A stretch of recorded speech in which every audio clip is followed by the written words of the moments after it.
بسم اللہ الرحمن الرحیم الحمد للہ رب العالمین والصلاة والسلام علی سید الانبیاء والمرسلین سیدنا و نبینا و مولانا محمد وعلی آلہ واصحابہ اجمعین اما بعد فقد قال النبی صلی اللہ علیہ وسلم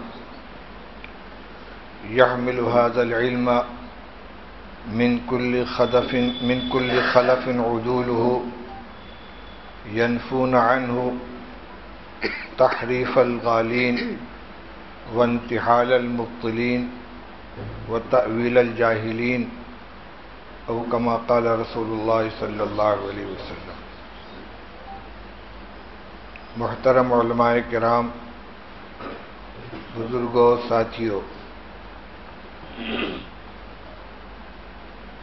آج جس مقصد کے لیے یہاں کا سفر ہوا ہے اس کے بارے میں تفصیلی گفتگو مختلف علماء کرام کے ذریعے سی اسکیم کی مسجد میں ہوتی ہے.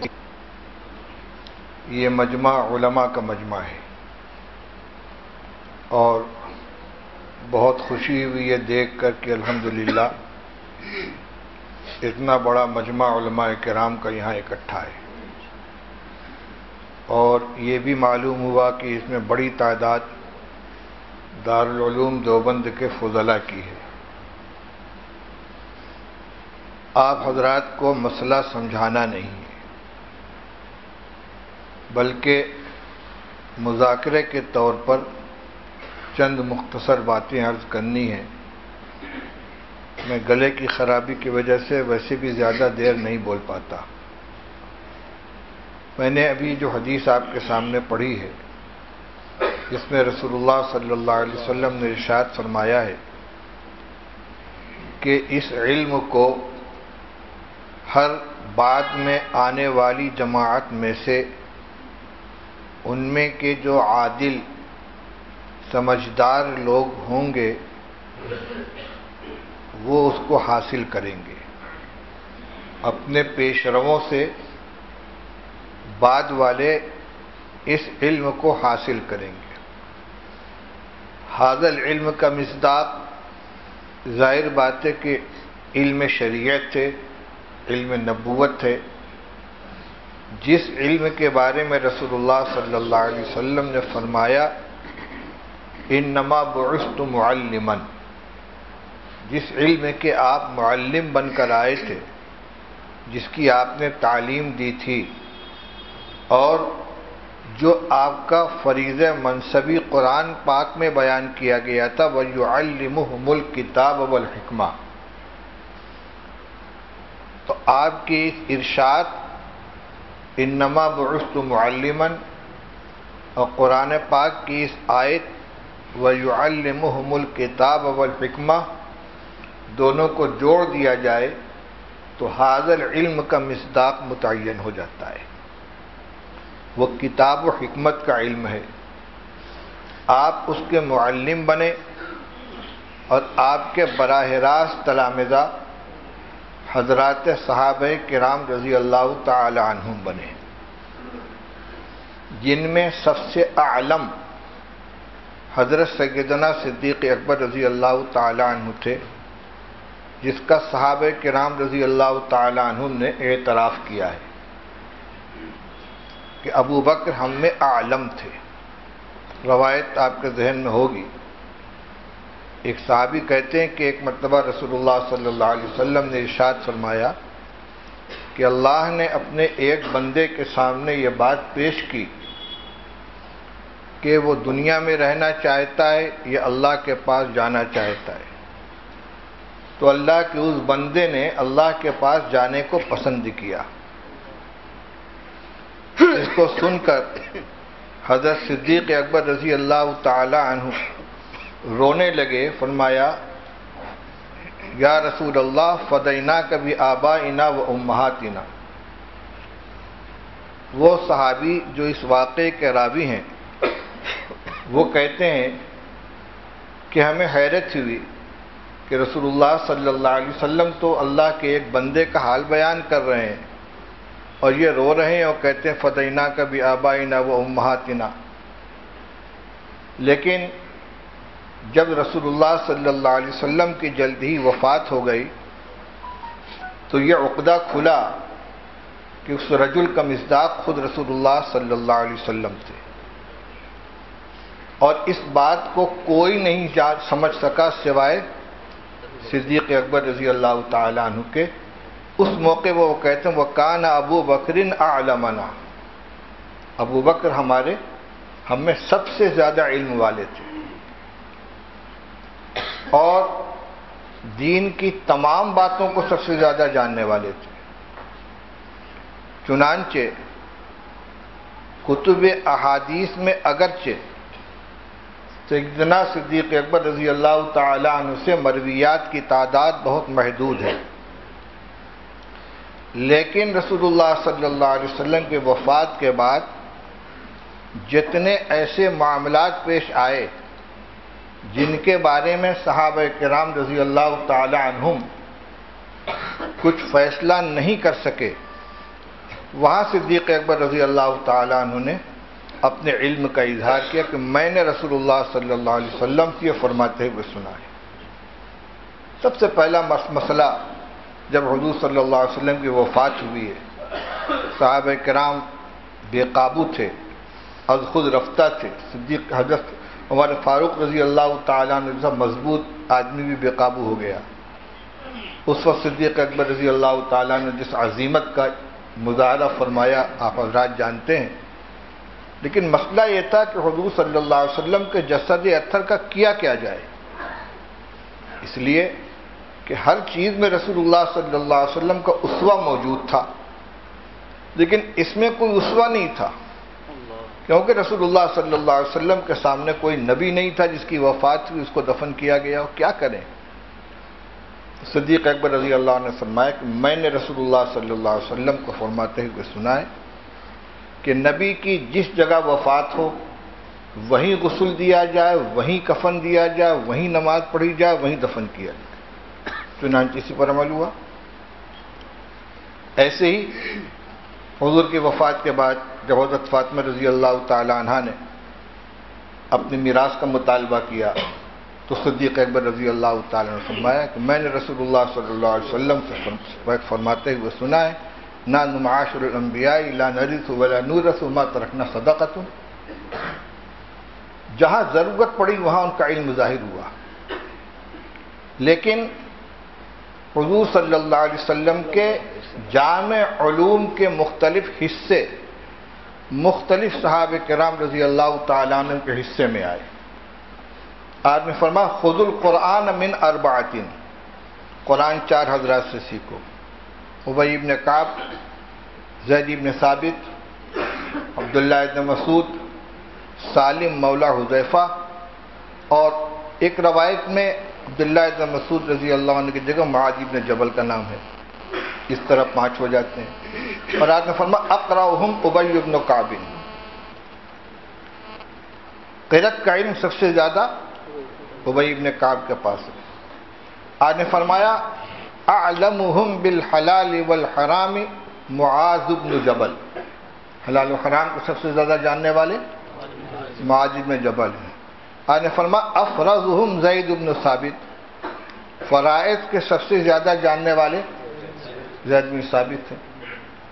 حضرت عبداللہ ابن عباس رضی اللہ تعالیٰ عنہ کو آپ نے خود اللہم فقہہ فی الدین کی دعا دی تھی، اور ان کو صحابہ کرام رضی اللہ تعالیٰ عنہ کے زمانے ہی میں عالم بالقرآن، عالم بالتفسیر سمجھا جانے لگا. میں عرض کر رہا ہوں کہ یہ علم رسول اللہ صلی اللہ علیہ وسلم سے صحابہ کرام میں منتقل ہوا.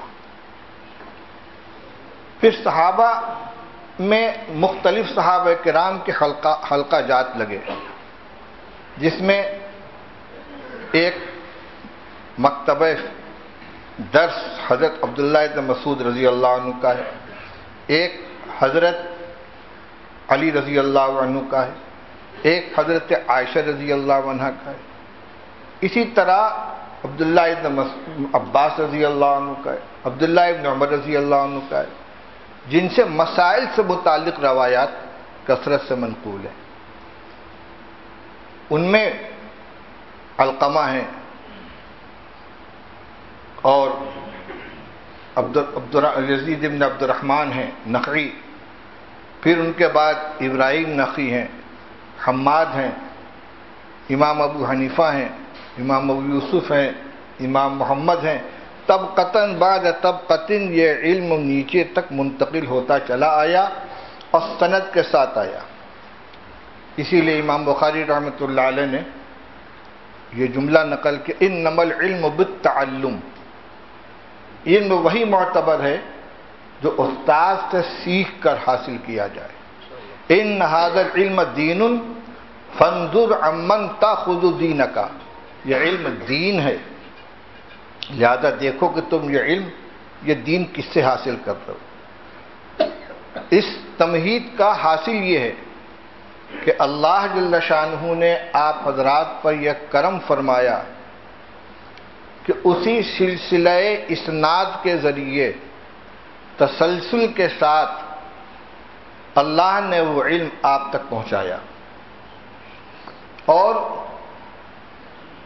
ظہور بعد میں ہوا لیکن مصداق پہلے بنے۔ یحمل ھذا العلم من کل خلف عدول، جو فرمایا کہ ہر پیشرو سے بعد والوں میں سے جو عادل ہوں گے وہ اس علم کو حاصل کریں گے۔ تو گویا فیصلہ ہو گیا تھا پہلے اور اس کا ظہور ہوا ہے بعد میں۔ اللہ کی اس عظیم الشان نعمت کی قدر کرنی چاہیے، اور جب یہ نعمت ملی ہے تو جو ذمہ داری ہے اس کو محسوس کرنا چاہیے۔ وہ ذمہ داری کیا ہے؟ حدیث کا اگلا ٹکڑا ہے ینفون عنہ تحریف الغالین وانتحال المبطلین وتأویل الجاہلین۔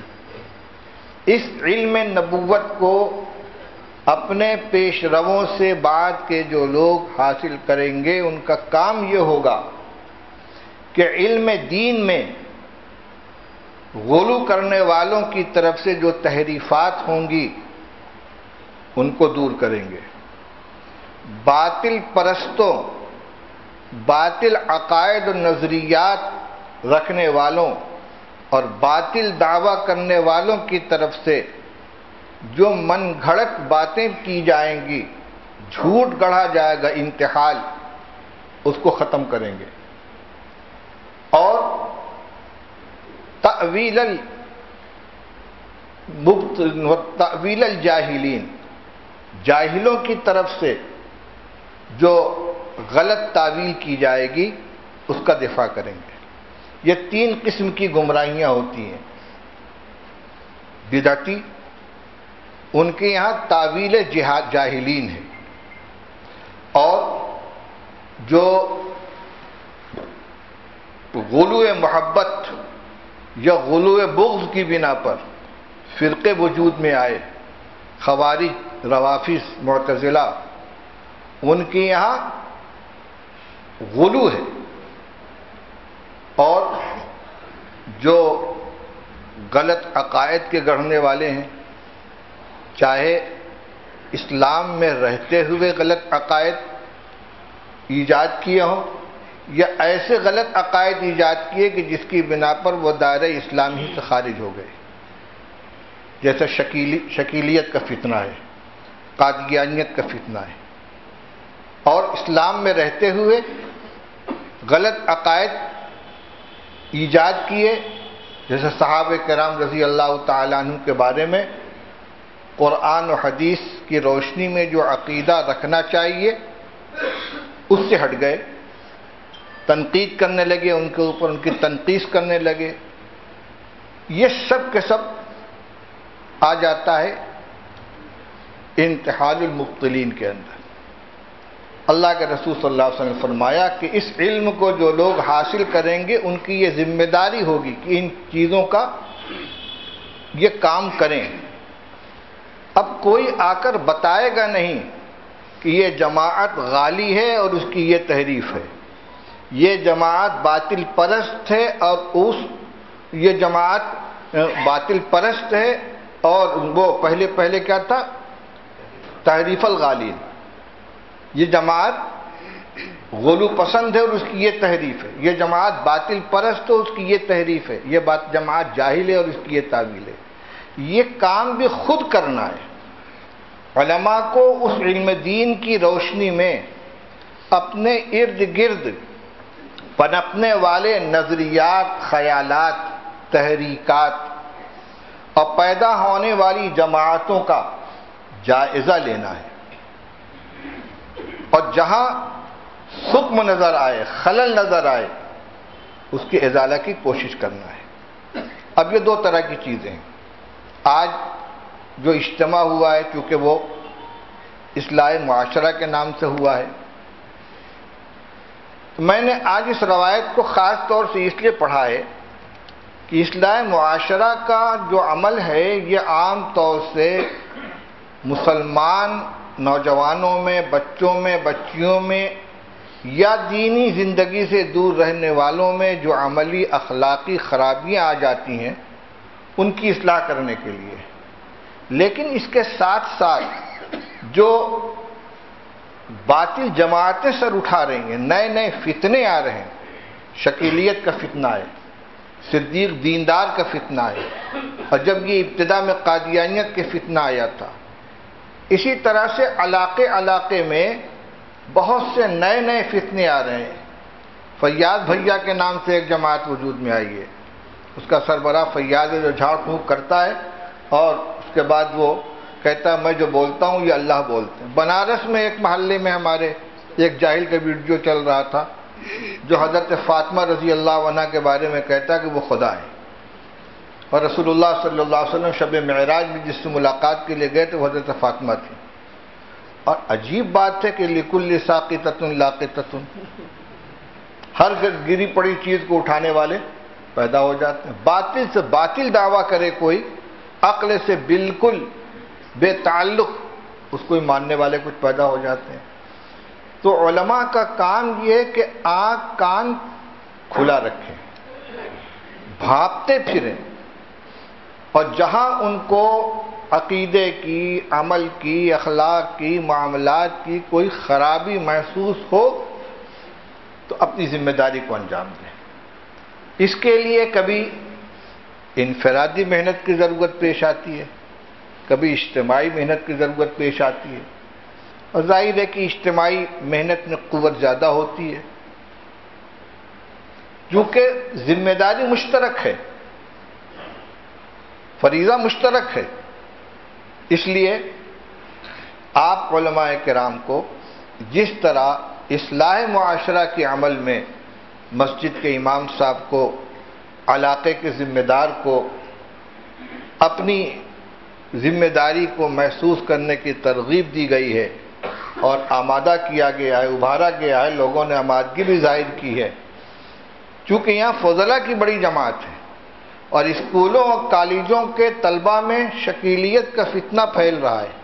آہستہ آہستہ مختلف اطراف سے اس کی خبریں آ رہی ہیں. جیسے قادیانیت کے لیے تحفظ ختم نبوت کے شعبے سے دارالعلوم دیوبند میں کام شروع ہوا، پھر پورے ملک میں ہمارے فضلاء نے اس ذمہ داری کو اوڑھا اور مرکز سے رابطہ رکھتے ہوئے اس کی رہنمائی میں کام کو انجام دیا، آگے بڑھے. اسی طریقے سے یہ فتنہ جس وقت اٹھا ہے تو میں عرض کروں گا کہ ابتدا میں ہمارے بعض اساتذہ کرام کو تردد تھا کہ اس کی تکفیر کی جائے کہ نہ کی جائے، کہ بھئی یہ تو صرف مذہبیت کے مسئلے میں اختلاف رکھتا ہے. لیکن جب اس کے دعاوی، اس کے نظریات سامنے آئے ہیں تو سمجھ میں آ گیا کہ نہیں، یہ بھی قادیانیت کی طرح کا ایک فتنہ ہے اور خفیہ طریقے سے یہ کام کرتے ہیں. بڑی مصیبت یہ ہے کہ اطلاع اس وقت ملتی ہے جب وہ اپنا کام تقریباً پورا کر چکے ہوتے ہیں اور آج بھی ہمارے ہاتھ سے نکل جاتا ہے. اس لیے میں بار بار کروں، آنکھ کان کھلا رکھیں، بھانپیں، جاننے کی کوشش کریں. جہاں ذرا سے کوئی مشکوک نظر آئے اس کو اپنے پاس بلائیں۔ معاف کیجیے گا، بعض دفعہ ایسا ہوتا ہے کہ ایک نوجوان کسی مسئلے میں متردد ہے، وہ آتا ہے، آ کر کوئی بات پوچھتا ہے، کہے تم ان چکروں میں کہاں پڑھتے ہو، جاؤ، تمہاری یہ علماء کے سمجھنے کی چیز تمہارے سمجھ میں نہیں آئے گی۔ ادھر سے وہ مایوس ہو کے چلا جاتا ہے، اس کو اگلا سبق دے دیا جاتا ہے اور پختہ ہو جاتا ہے۔ بعض ہمارے اختلافی مسائل میں، نماز کے جو اختلافی مسائل ہیں، قرأت خلف الامام کا ہے، رفع یدین کا ہے، آمین بالجہر کا ہے، حق اور باطل کا مسئلہ نہیں ہے، خطا و ثواب کا مسئلہ ہے۔ لیکن میں بنارس میں رہتا ہوں، بہت سے وہاں مرکز ہے جامعہ سلفیہ، کئی مثالیں میرے علم میں ایسی آئی ہیں کہ کسی نوجوان کے پشت پر ہاتھ رکھا انہوں نے اور اس کو سمجھانا شروع کیا۔ وہ ہمارے کسی عالم کے پاس گیا، مولوی صاحب وہ لا صلاۃ الا بفاتحۃ الکتاب جو حدیث ہے اس کا کیا مطلب ہے؟ تو حضور تو فرماتے ہیں کہ بغیر سورہ فاتحہ کی نماز نہیں ہوتی۔ ارے تم کہاں ان چکروں میں پڑے ہوئے ہو، یہ علماء کے سمجھنے کی بات ہے، اس کا یہ مطلب نہیں ہے، وہ تو تنہا نماز کے بارے میں ہے۔ پھر ادھر وہ جاتا ہے، اس کو ایک سبق اور دے دیا جاتا ہے۔ تو یہ تو میں نے مثال کے طور پر یہ بات عرض کی، ہمارے پاس کوئی غیر مطمئن شخص آئے کسی مسئلے میں ہو تو عالم ہونے کی حیثیت سے ہماری ذمہ داری ہے کہ ہم اس کو مطمئن کریں، اس کے شک و شبہ کو زائل کریں، اس کی صحیح رہنمائی کریں۔ اگر ہم خود نہیں کر سکتے تو کسی ایسے عالم کے پاس اس کو بھیجیں یا پہنچائیں۔ ڈاکٹر کے پاس ایک مریض جاتا ہے، اس کو نبض دکھلاتا ہے، وہ کہتا ہے بھائی تمہاری بیماری ہارٹ کی ہے، تم فلاں ڈاکٹر کے پاس چلے جاؤ، ریفر کر دیتا ہے۔ یہ نہیں کہتا کہ بھائی یہاں نہیں جاؤ، بیماری کا جو ماہر اس ڈاکٹر کے پاس جاؤ۔ تو ہم اگر کسی مسئلے میں براہ راست درک نہیں رکھتے، ہم سمجھتے کہ ہم اس کو مطمئن نہیں کر پائیں گے، تو اتنا بڑا شہر ہے، الحمدللہ پختہ کار علماء کرام بھی موجود ہیں، اساتذہ، اور کچھ نہیں تو آپ مرکز سے رابطہ کر کے، اپنے اساتذہ سے رابطہ کر کے آپ اس سے یہی کہہ دیں ٹھیک ہے بیٹا 1 ہفتے بعد آؤ، میں تم کو پورا طور سے مطمئن کروں گا۔ یہ علماء کی مختلف ذمہ داریاں ہیں، اور جتنے حالات خراب ہوتے چلے جاتے ہیں اتنی ذمہ داریاں بڑھتی چلی جاتی ہیں، اس کا ہمیں احساس ہونا چاہیے۔ آپ لوگ جو کر رہے ہیں میں اس کی قدر کرتا ہوں، اللہ تعالیٰ اس کی جزائے خیر عطا فرمائے، مدد فرمائے، قوت عطا فرمائے، لیکن قناعت کر کے نہ بیٹھیں ہم بھی تو کچھ کر رہے ہیں، نہیں، کام اس سے زیادہ ہے۔ جو اجتماعی کام ہے اس میں اپنی شرکت درج کرائیں، کام کرنے والوں کا تعاون کریں، اجتماعیت پیدا کریں، اور جو انفرادی کام کرنے کا ہے اس کے اندر اپنی قربانی خود پیش کریں۔ اللہ تعالی ہم سب کو عمل کی توفیق عطا فرمائے۔ وآخر دعوانا الحمدللہ رب العالمین۔